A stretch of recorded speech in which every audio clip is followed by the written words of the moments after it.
오늘 말씀은 계시록 14장 1절로부터 12절까지 말씀입니다.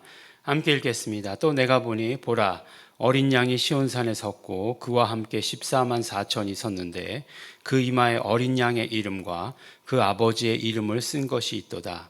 내가 하늘에서 나는 소리를 들으니 많은 물소리도 같고 큰 뇌성도 같은데 내게 들리는 소리는 검은 고 타는 자들의 그 검은 고 타는 것 같더라. 저희가 보좌와 내 생물과 장로들 앞에서 새 노래를 부르니 땅에서 구속함을 얻은 14만 4천인 밖에는 능히 이 노래를 배울 자가 없더라. 이 사람들은 여자로 더불어 더럽히지 아니하고 정절이 있는 자라. 어린 양이 어디로 인도하든지 따라가는 자며 사람 가운데서 구속을 받아 처음 익은 열매로 하나님과 어린 양에게 속한 자들이니 그 입에 거짓말이 없고 흠이 없는 자들이더라. 또 보니 다른 천사가 공중에 날아가는데 땅에 거하는 자들 곧 여러 나라와 족속과 방언과 백성에게 전할 영원한 복음을 가졌더라. 그가 큰 음성으로 가로되 하나님을 두려워하며 그에게 영광을 돌리라. 이는 그의 심판하실 시간이 이르렀음이니 하늘과 땅과 바다와 물들의 근원을 만드신 이를 경배하라 하더라. 또 다른 천사 곧 둘째가 그 뒤를 따라 말하되 무너졌도다 무너졌도다. 큰 성 바벨론이여 모든 나라를 그 음행으로 인하여 진노의 포도주로 먹이던 자로다 하더라. 또 다른 천사 곧 셋째가 그 뒤를 따라 큰 음성으로 가로되 만일 누구든지 짐승과 그의 우상에게 경배하고 이마에나 손에 표를 받으면 그도 하나님의 진노의 포도주를 마시리니 그 진노의 잔에 섞인 것이 없이 부은 포도주라. 거룩한 천사들 앞과 어린 양 앞에서 불과 유황으로 고난을 받으리니 그 고난의 연기가 세세토록 올라가리로다. 짐승과 그의 우상에게 경배하고 그 이름의 표를 받는 자는 누구든지 밤낮 쉼을 얻지 못하리라 하더라. 성도들의 인내가 여기 있나니 저희는 하나님의 계명과 예수 믿음을 지키는 자니라. 아멘. 네, 우리가 어제의 말씀인가요? 우리 어제 말씀 가운데 우리 계시록 하면 생각나는 것 666이라고 하는 것들 이렇게 말씀을 통해 들었습니다. 더불어서 유명한 것 14만 4천이죠.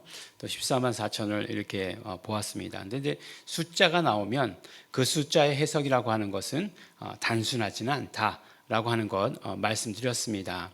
이것이다 저것이다 라고 말할 수 없다라고 이렇게 말씀드렸죠. 마치 저는 그렇게 생각해요. 때와 시를 말하지 말라라고 하는 건 뭐예요? 숫자잖아요. 그것과 마찬가지로 666을 말하지 말라, 14만 4천을 말하지 말라는 그런 의미가 아니라 알 수 없다는 거죠. 마찬가지로 그것이 무엇인지 알 수 없다는 것이에요.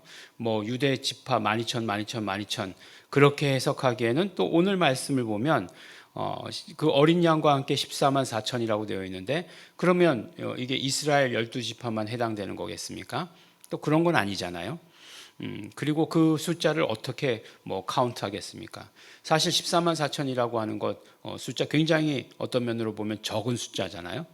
많다고 하면 많을 수도 있지만 지금 10만, 20만, 100만 이렇게 모이는 집회들도 있어요. 그러니까 14만 4천이다라고 얘기하는 것은 그렇게 많은 숫자는 아닐 것입니다.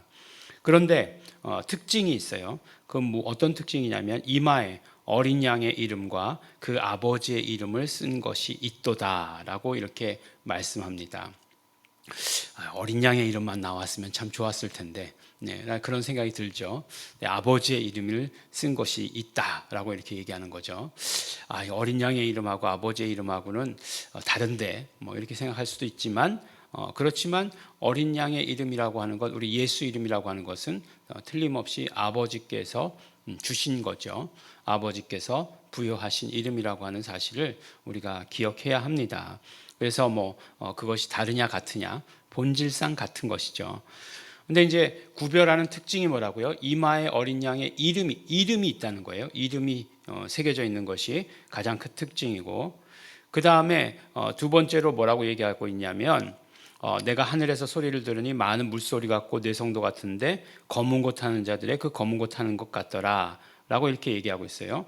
그리고 나서 저희가 보좌와 내 생물과 장로들 앞에서 새 노래를 불렀다라고 이렇게 얘기합니다. 그러니까 이름으로 특징되고 그 다음에 그들은 뭘 한다고요? 새 노래를 부른다라고 이렇게 얘기하고 있어요. 새 노래를. 근데 새 노래는 구속함을 얻은 14만 4천인 외에는 능히 이 노래를 배울 자가 없더라라고 이렇게 말씀합니다. 그게 무엇일까요? 예. 이제 뭐 올해는 그런 게 없지만 이제 월드컵, 뭐 올림픽, 뭐 이런 것들 하다 보면 그렇죠. 이제 애국가가 나오잖아요. 각 나라의 국가가 나오지 않습니까? 근데 각 나라의 국가가 나오면 선수들은 대부분 자기네 국가가 나오면 우리나라 선수들은 특히 그렇죠. 따라 부르더라고요. 근데 따라 부르는데 제가 이제 그런 걸 운동 경기를 보다가 가지고 있던 그런 어떤 그 고정관념을 깨트려 버린 것이 있어요. 그게 뭐냐 하면 이제 뭐 프랑스 월드컵 해가지고 프랑스 팀 이렇게 나오잖아요.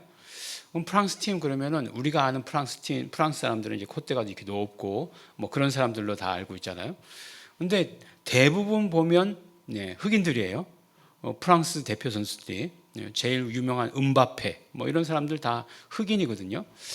물론 뭐 이렇게 옮겨와서 프랑스로 이주해 와서 거기서 이제 자녀들을 낳고 그 자녀들이 프랑스에서 컸으니까 그럼 프랑스 사람이겠죠.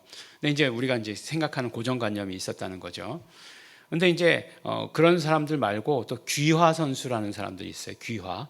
그러니까 귀화해가지고 원래 이제 뭐 부모든지 뭐 어머니든지 어머니 둘 중에 한 분은 이제 그 나라 사람이겠죠. 그러면 이제 뭐 브라질 같은 데서 아주 유명한 선수다. 그러면 이제 귀화 선수로 이렇게 받아들이고는 합니다. 근데 중요한 건 뭐냐면 그때에 국가를 부르지 않아요. 국가를 부르지 않습니다. 그러니까 뭐 애국가, 우리나라 국가를 부른다라고 하는 것은 내가 대한민국에 소속된 국민이다라고 하는 것을 드러내는 거죠. 적어도 대한민국 국민 중에는 애국가를 부르지 못하는 사람이 없으니까. 그렇죠. 근데 뭐 그런 건가? 라는 생각이 들 정도로 새 노래를 부르는데 새 노래는 14만 4천만 부른다라고 이렇게 말하는 것이에요. 우리 예일중앙교회를 특징 짓는 찬양도 있죠. 뭐겠습니까? 담임 목사가 만든 노래. 다른 사람들은 잘 모르죠. 모르고 잘 부르지도 않아요. 그렇지만 우리 교회는 꼭 예배 때마다 예배를 시작하기 전에 왜냐하면 예배라고 하는 것은 예수 이름을 높이는 것이 예배인데 어쨌든지 간에 모든 이름 위에 뛰어난 이름, 예수 이름 높이면서 시작하는 것 그것이 예배라고 생각하고 있기 때문에 그 찬양을 부르는 거죠. 아마 그때 그날 그곳에 가면 이런 일이 벌어질 것이다 라고 이렇게 말씀하는 것 같아요. 그래서 새 노래를 불렀다라고 이렇게 얘기하죠. 그런데 이 사람들이 결국 누구냐? 이 사람들은 보니까 여자로 더불어 더럽히지 아니하고 정절이 있는 자다라고 이렇게 얘기하고 있습니다. 여자라고 하는 것은 계속해서 누구를 말씀하는 거죠? 뭐 마리아를 얘기하는 거였나요? 아니죠. 여자는 계속해서 교회를 말씀하는 것이었어요. 그래서 교회 안에서 정절을 지킨 자다라고 이렇게 이야기하고 있습니다. 그래요. 네. 이거 굉장히 중요합니다. 14만 4천 머리에 이름을 썼는데 이름이 쓰여져 있는데 어떤 사람들이냐? 정절을 지킨 자다. 교회 안에서 정절을 지킨 자, 끝까지 정절을 지킨 자들이 그들이 바로 남은 자들이다라고 이렇게 말씀합니다. 교회 안에서 정절을 지키는 거 굉장히 중요합니다. 또 사실 보면 요새 이제 보면 이제 교회를 이제 옮긴다라고 이렇게 얘기할 때 예전에는 그렇게 얘기했어요. 뭐 어디서도 신앙생활 잘하시면 되죠라고 이렇게 얘기했는데 사실 그게 교만이에요. 무슨 말씀이냐면 어디 가서도 신앙생활을 잘할 수 있다? 그렇지 않거든요. 이거 뭐 어디서 나온 뭐 자신감이냐라고 이렇게 얘기할 수 있겠지만 많은 목사님들을 대해 보면 대해 볼수록 그렇더라라고 하는 것을 금방 알 수 있다는 거죠. 그래서 어디 가서든지 신앙생활을 잘할 수 있다는 것은 아니에요. 아닙니다. 그래서 웬만하면 이제 우리도 우리 교회로 나오셔라. 라고 이렇게 얘기하는 거죠.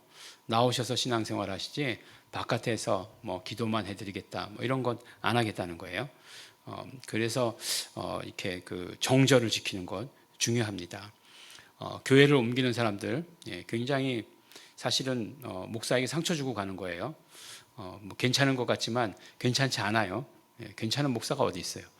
뭐 상처 주고 가는 거죠. 굉장히 상처 주고 가는 거기 때문에 정절을 지키는 것 중요합니다. 물론 교회라고 하는 것이 이제 어떻게 정의하느냐에 따르겠지만 복음의 정절을 지키는 것 너무너무나 중요합니다. 그래서 결국은 그 사람들은 누구냐? 하나님과 어린 양에게 속한 자들이다 라고 이렇게 얘기하고 있잖아요. 그 소속을 얘기하는 거잖아요. 그러니까 속한 자들, 소속이 분명히 하나님과 어린 양께 소속된 사람들이다. 근데 이 소속된 사람들은 구약서부터 지금까지 그 가장 중요한 개념이 뭐예요? 그의 이름을 부르는 자들을 자기 소속이다, 자기 백성이다 말씀하셨잖아요. 이스라엘 백성은 누구예요? 야훼 하나님의 이름을 부르는 자들이 이스라엘 백성이었어요. 누가 우리 어린 양에 소속된 사람들입니까? 그렇죠. 예수 이름을 부르는 자들이에요. 예수 이름을 부르는 자들이 예수님께 소속된 자들이에요. 그래서 예수 이름을 불러서 침례를 받은 것이고 예수 이름을 불러서 늘 성만찬 가운데 함께 하는 것이다 라고 말씀하십니다. 그러니까 이제 완전히 이제 큰 카테고리로 이야기하기를, 큰 범위로 이야기하기를, 이마에 이마에 이름이 쓰인 자들인데 그들은 누구냐? 새 노래를 부른 사람들이고 교회 안에서 정절을 지킨 사람이고 하나님과 어린 양께 속한 자들이다 라고 이렇게 얘기하고 있어요. 근데 그들을 보니까 어떻다고요? 그 입에는 거짓말이 없고 흠이 없는 자들이더라. 아주 신실한 자들이었다 라고 이렇게 얘기하는 거죠. 그리고 또 다른 천사가 공중에 날아가는데 땅에 거하는 자들 곧 여러 나라와 족속과 방언과 백성에게 전할 영원한 복음을 가졌더라 라고 이렇게 말씀합니다. 복음을 가지고 있는 자들이에요. 전할 복음이 있는 자들이에요.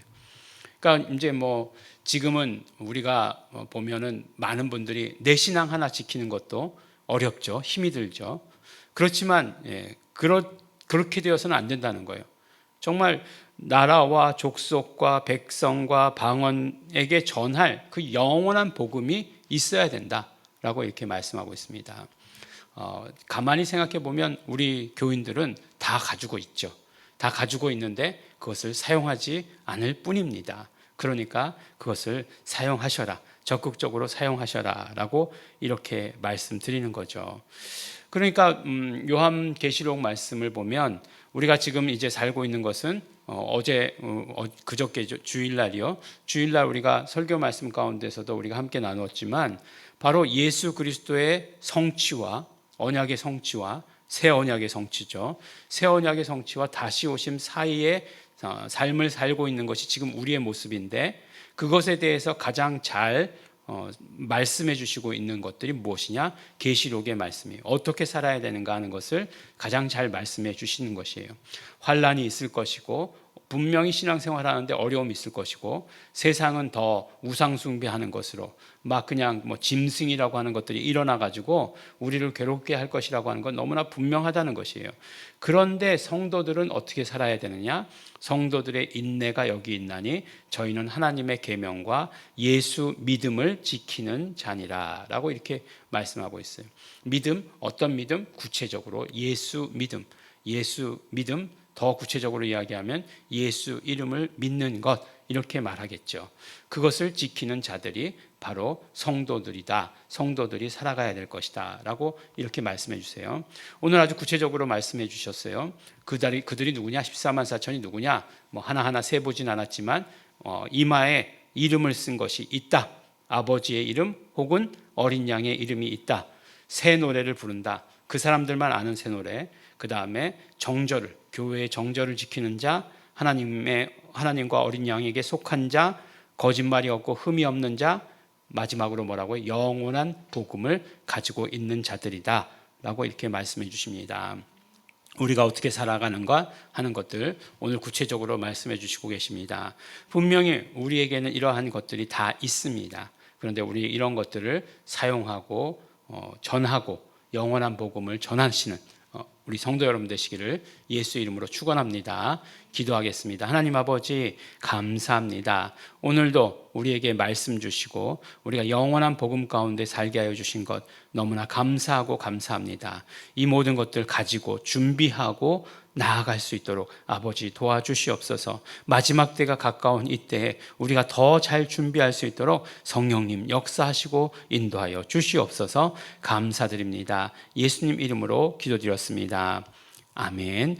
그러므로 우리 이 시간에 기도하실 때 우리가 마지막까지 인내하고 견디는 자 되게 하여 주시옵소서. 내 스스로는 할 수 없사오니 성령님 도와주시고 인도하여 주시옵시고 나에게서 예수 믿는 그 믿음, 예수 이름을 믿는 그 믿음이 계속되어지고 계속되어질 수 있도록 성령님 역사하여 주시옵소서. 우리 다 같이 통성으로 기도하시겠습니다.